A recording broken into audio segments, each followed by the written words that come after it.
what's your idea of being a hot model out of Chicago? In Chicago, right? Cause where you from? I'm from Florida. Born and raised in Florida, Polk County to be exact. But why you come to Chicago?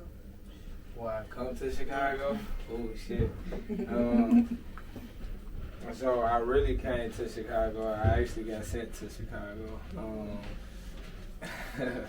I was getting in trouble when I was a jit, you know. I made some bad choices. I was 16, fucking around, just making some bad choices, being careless about certain situations and people in life, you know. And goddamn, I got beat that, ended up coming out, you know what I'm saying, coming on top of that situation. And then I was a rebellious jit, so I broke into my dad's house and stole his gun and his wife's laptop, and he caught me coming out the bedroom window. Yeah, it was. That's really what I went in there for, the laptop. But I knew he had a pistol, and I seen it, so I might as well take this too. Keep on him so he wouldn't rush me, type of shit. So he was able to get away, and then goddamn, a fuck nigga pressed charges on me, man. My biological father. I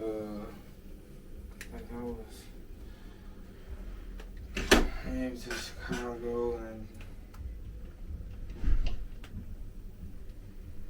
2010. Hell no, I came out here, it was like 2009. I go back home, you know what I'm saying? I got my oldest child out there.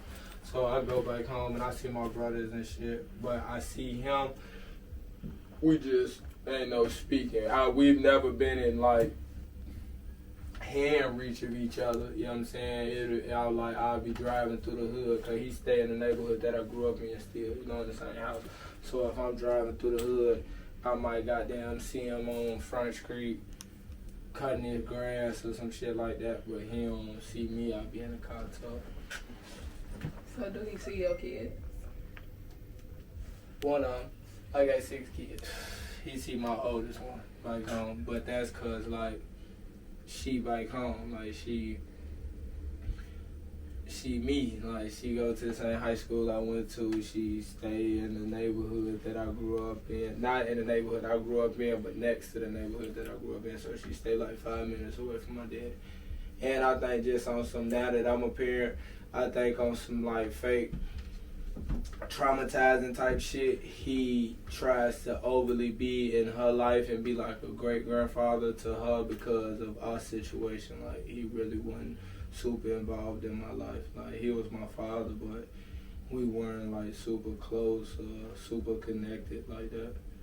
So we just both was athletes and sold drugs, honestly. He sold weed. So how old was you when you came to Chicago? 17. Oh.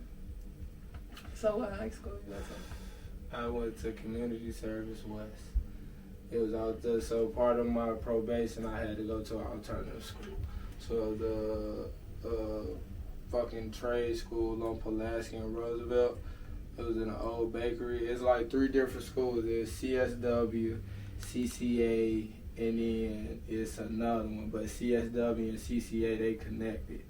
And it was in like an old bakery, a big ass little kitchen bakery. There's only 2 classrooms and then a big ass bakery, you feel me? So like,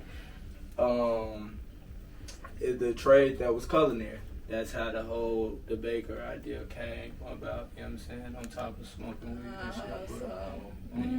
So I actually know how to cook and shit. I got like a culinary certification and all that goofy ass shit. That's some Chicago shit. Yeah. So what's your favorite thing to cook?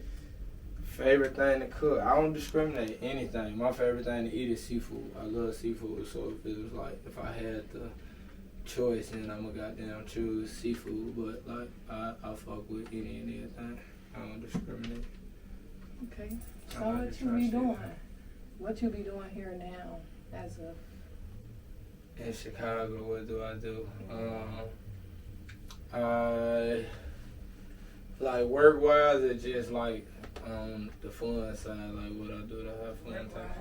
Work-wise, I own a creative incubator. I'm like learning to call it more than just saying I own like a studio, a consignment store, and a creative workspace. Like I'm a landlord, in a sense, to other businesses that are in my space. But in the whole, I own a creative incubator workspace that households a music studio, tattoo artists, 2 estheticians, a hairstylist, and shit, we got a suite available that renting out for $600 a month. You know what I'm talking about? Yeah, a quick little promo tag. You know? Y'all check Creative Work Studios out. Anybody looking for a space?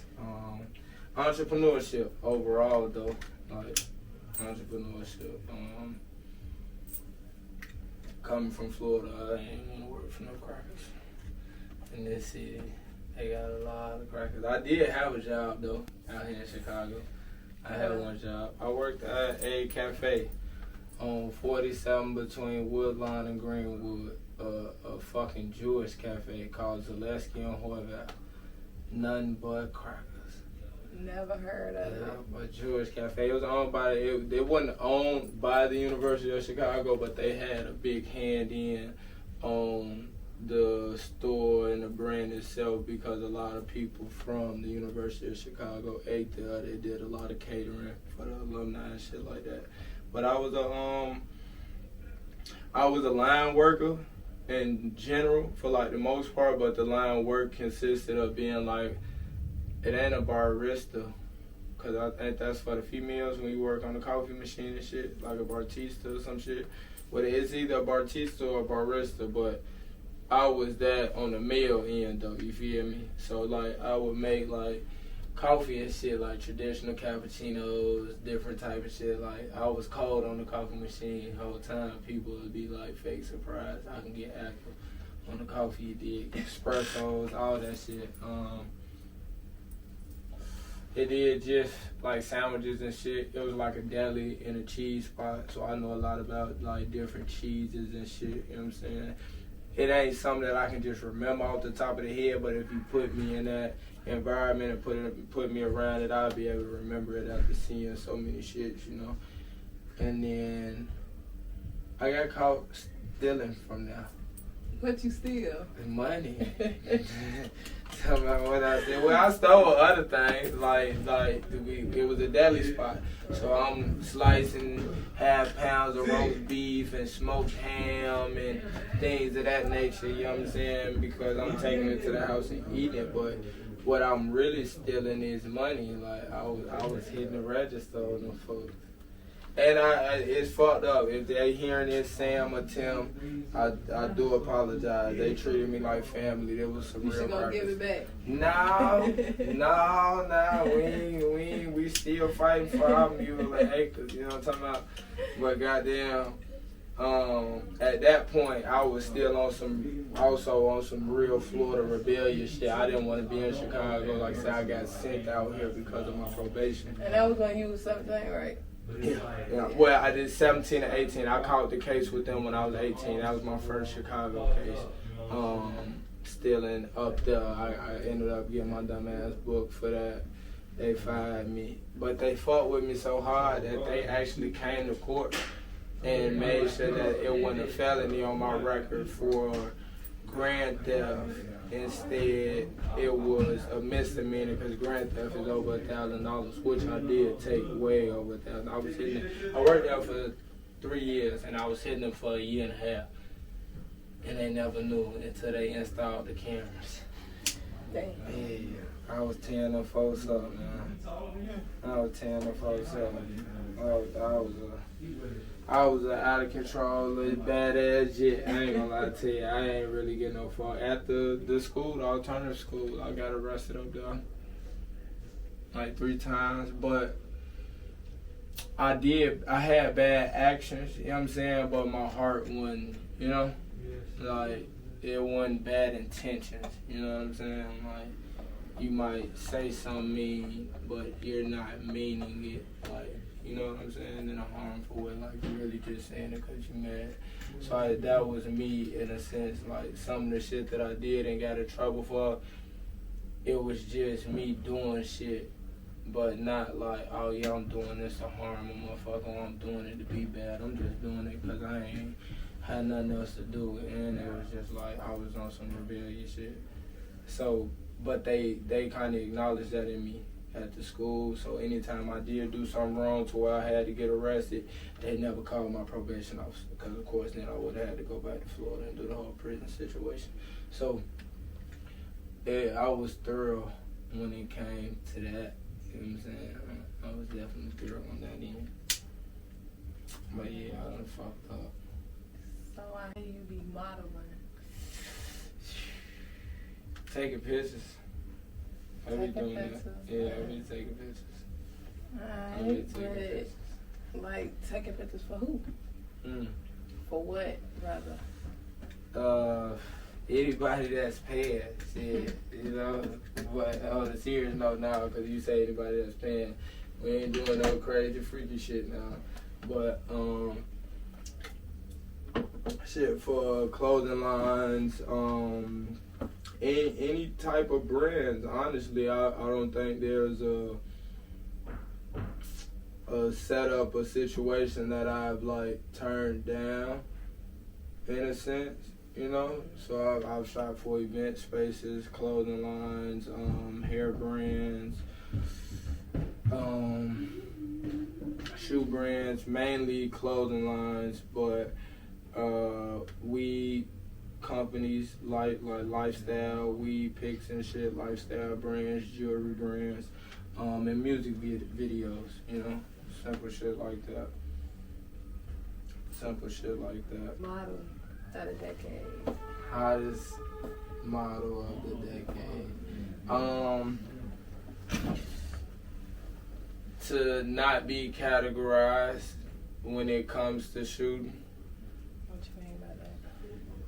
It'd be like a lot of categories when it comes to like modeling and taking pictures and shit. Like, you're this type of model, you know what I'm saying? You're an e-commerce type of model, you're an editorial type of model, you're a jean model, you're a tattoo model, you know what I'm saying? Like, just the different lanes that they have in modeling.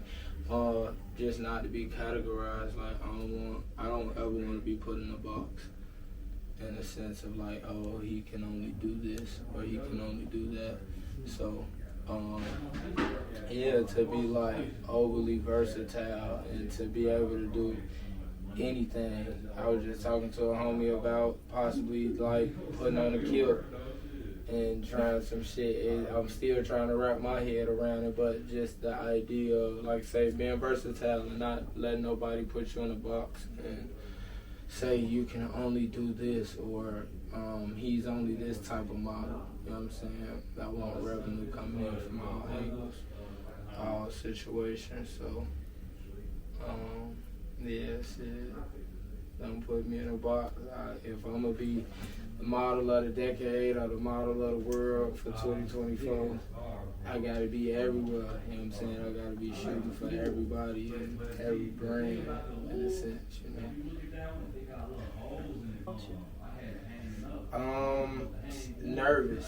Nervous, shy, and given some of my background, I don't know if you could kind of picture it, but I didn't grow up like on the beat, a guy taking pictures. Like, I grew up having my pictures on papers with 12 walking around saying we looking for this person, you know. Or my time of playing football when I was a Jet. But it's uncomfortable, honestly.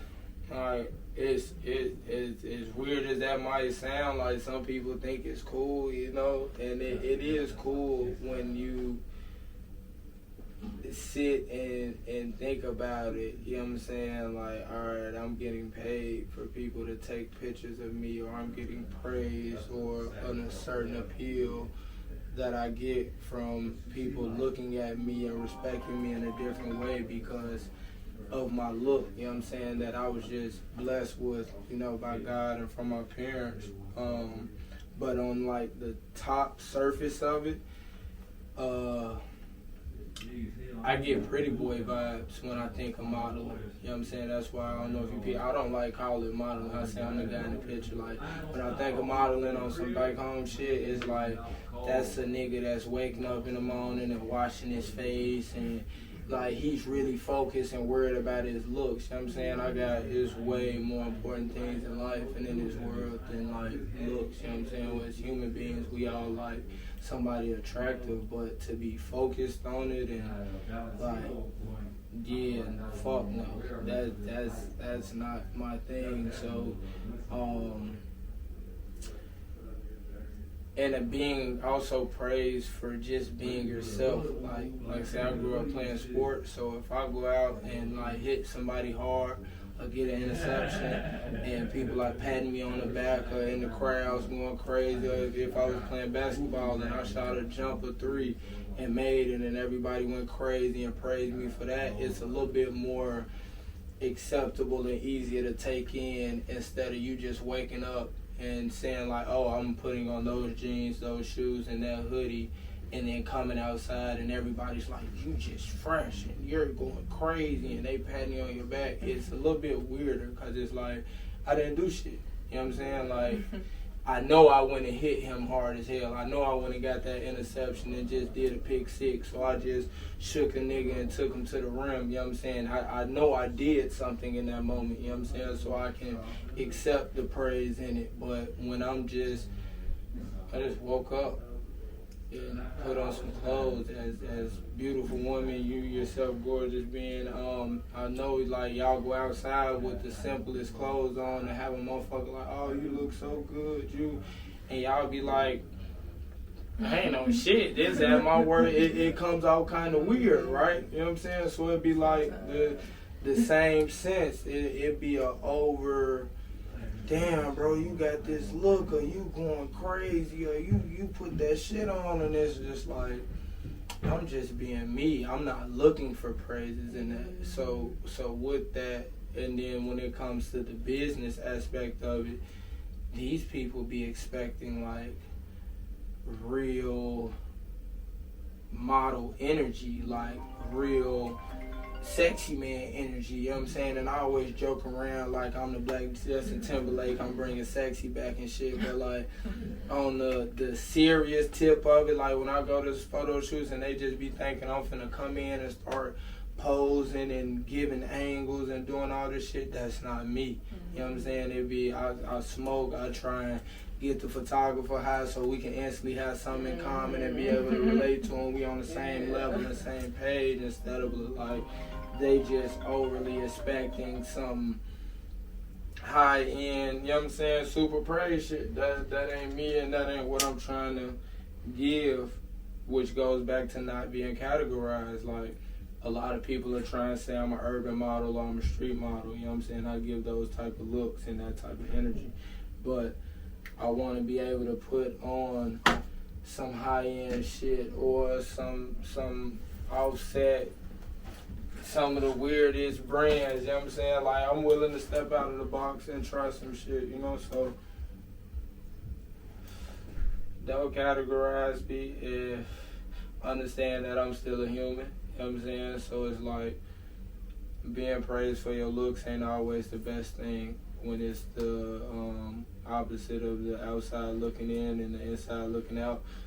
Some people don't feel like they're as beautiful as people tell them, or some people don't think they look as cool as people tell them, you know what I'm saying? So when you're constantly praising people for it and that might not be their, you know, true thought of themselves or mindset, it makes it a little bit harder to intake and digest. And I'll be trying to be like low-key. You have a religion? Do you believe in anything? Do I have a religion? Nah. So you don't believe in a God at all? I believe in a God, like, you know what I'm saying? I believe in a hierarchy, but like, no, I think, yeah, no. If anything, I take things from different religions that make sense to me. You know what I'm saying? Like, I take what works for me. But at the end of the day, yeah, I do believe it's a God, a higher being, you know what I'm saying, a higher energy. Yeah, I just don't like. When I was legit, I used to go to church all the time though. I used to stay in the church. Hell yeah. I used to have to sing and shit in the church. Yeah, fuck yeah. It wasn't never like on no volunteering and choosing and do what I want to do. Like, you know? Any upcoming events? Upcoming events. Do I have upcoming events? I have not events, but I got some like things dropping. I just did a video shoot with a young lady named Santa. She's like Tink's best friend. I was gonna say protege, but I don't think she would like that, so I'm gonna say Tink's best friend. What else I got a calendar. I'm about to drop 2024, like a modeling calendar and shit, bunch of pictures and shit that I've done. New website. I have a website, but I'm getting it like revamped and updated. New website for 2024, and then potentially like some TV show shit. But I'm not sure how I feel about acting. Everybody keeps trying to compare taking pictures to acting. Some goofy ass shit on MTV. Some like dating secret relationship. Like you're in a relationship, but one of you have a secret that you're keeping from the other one, you know what I'm saying? But it's like, it's all fake, so I'm not really with the phony pony shit, you know? So I gotta see how that's gonna like play out and work. I got some shit going on with my weed brand, like with the whole dispensary deal placement. Hopefully that'll be like set in stone within the next couple weeks, and in 2024 we'll have real dispensary placement. So you can find Shake and Bake in certain legal dispensaries around the world, you know. So that'll be lit. And shit, just trying to be a better person. You know what I'm saying? 2024. Yeah. We a new you. Yeah. Not a new me. It's a better me. I like who I am. Still a human being, so you know, still making my mistakes. But shit, yeah, just trying to be a better person. You know what I'm saying? Be a better me. I don't want to be a new me. This me done got me this far. I like me. You know what I'm saying? I just want to be a better me. So, yeah. Are you dating? No, well, like, am I in a relationship or am I like dating? Are you dating? I'm not in a relationship, but I am seeing people. But there is one person that I'm saying that, like, I've been thinking about, like, getting serious with this person. I don't know if they're on the same type of time with me, though, so you know how that goes. You're a lady. Yeah. No. And only time will tell. Hopefully I can get her to come around. Yeah. Depending. It all depends. Yeah, that's what they say. How are you single? I was hurt. And like naturally, yeah, I was hurt. I don't want to be in a relationship because I'm scared to fully trust someone, because I think that they're going to hurt me, because I was hurt before, and I don't want to get hurt again. So that's your villain story. Yeah, hurt people, so I guess that would be the case. That would be the villain story. But my hurt people is different from others, in my opinion. You know what I'm saying? Everybody has their own scar and their own story for that scar. But the person that like I was in love with or whatever, like the love of my life type of shit, is the mother of two of my children, and she slept with my blood brother. You know what I'm saying? So it was like, yeah, my mom, on my mom's side, she only has two sons, and she slept with that son. You know what I'm saying? Which is my bigger brother, my older brother. And it had just kind of scarred me to the point where I was just like, I felt like now the definition of what I believe in and see as like what love is has grown. But at that point in time, the person who I felt like taught me how to love someone and like showed me what love was the same person that like kind of took all of that exact same energy and put it into like causing hurt and pain for me, and I just couldn't understand it. I still kind of don't, so I just leave it alone. And yeah, I ain't been right since. You ain't been right ever since. I was 22. I'm now 31. So yeah, I haven't been in a real relationship. Like, called someone my girlfriend since 22 years old. Thank you. Thank you for having me. I like sitting down talking with you, catching this vibe. You feel me?